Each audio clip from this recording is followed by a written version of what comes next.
Hello everyone, my name is Custom Pike, and today I'm going to tell you the sad tale of the modern day explorer. So I like to think of myself as an explorer. I'm curious of the unknown, I like to discover new things. However, right now is literally the worst time for this. Back in the day, you could go to a new area and explore all around, and it'd be your discovery. Now, everything is categorized and everything on Earth has been found, so you can't exactly do that. However, if everyone look at this picture, this is the Carina Nebula, and this is such a tease.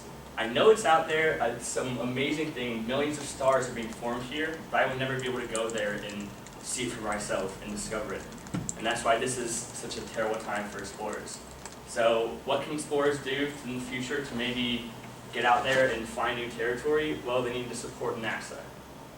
Who else could actually, and why would anyone else support NASA though? Well, the universe is an infinite thing. It's statistically possible that we will find literally everything out there somewhere. So if there's ever a problem here, we can find the solution out in space.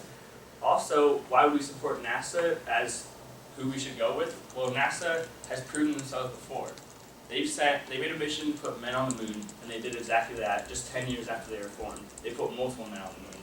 So we know that if we want to get into space, we should follow NASA, we should support them, and they will get it done.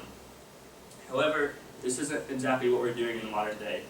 So this shows the percentage of NASA budget compared to the federal budget.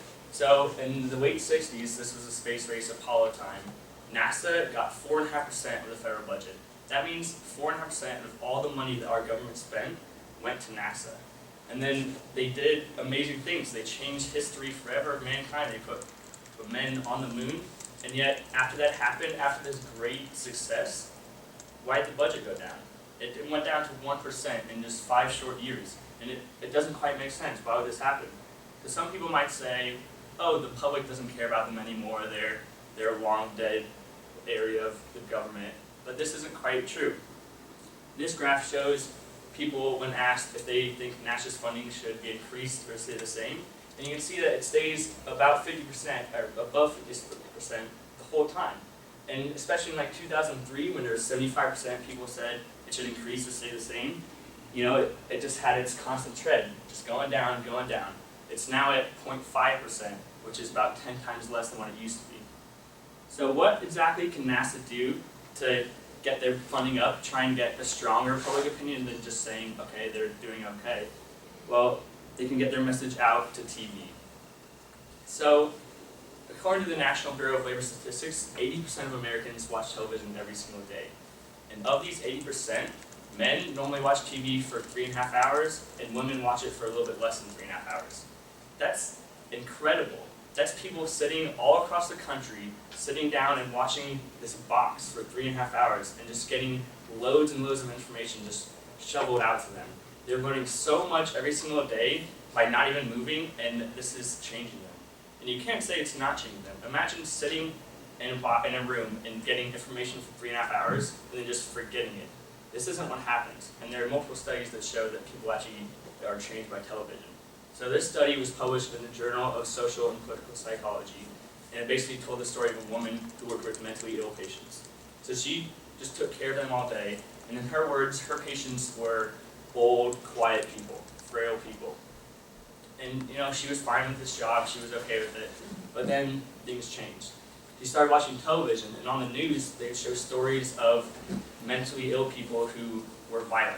They weren't quite, you know, Ed Gein, but they were violent, and there was like just a small portion of these people who were doing this, but yet it was what they showed on the news. They never showed like the normal day for a person in the home like this, just like relaxing and playing some games all day. They showed the violent aspect just a tiny bit, but this woman, since it kept being showed on the news, she thought this was normal. She thought this always happened with mentally ill people. So she became terrified of her patients. She couldn't go into work because she was so scared they're going to turn violent, even though she'd been working with these people for years and years. She knew them. She knew they were just like calm little, quiet old people, yet she was terrified of them, all because of news and what they showed. So this doesn't have to be a negative thing. What's shown on the news can help people can change their beliefs, but in a positive way. So this is what NASA can do. They can get on television, on the news, and change people's beliefs of them, and have people truly supporting them. However, unfortunately, it's not quite that simple. So since NASA is a branch of the government, technically, they can't advertise themselves. They can't go to a news station and say, hey, I'll give you some money if you play a little of my footage. It's illegal for them to do this. So all they can do right now, legally, is they can go to educational institutions and not-for-profits and give them footage. But this isn't going to reach the whole United States like they want it to. However, they have been on TV before. Back in the space race, they were on TV all the time. And this is because it was such a pressing issue to the news at the time.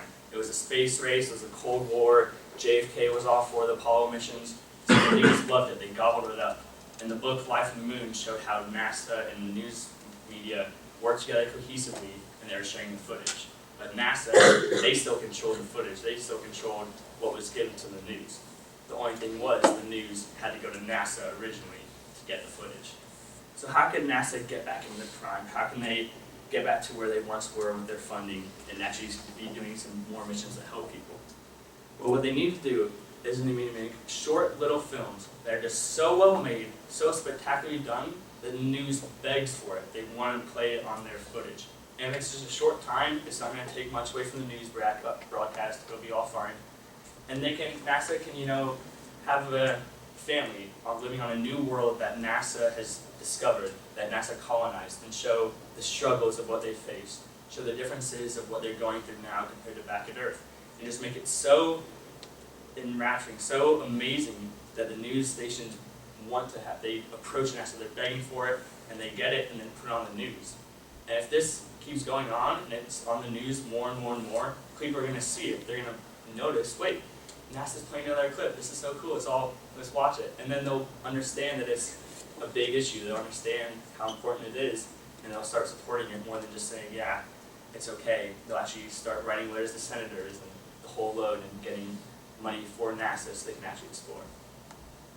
So I hope that they get this done. I hope they get on television. I hope they reach out to America so that future explorers aren't tantalized by this image like I am. Thank you.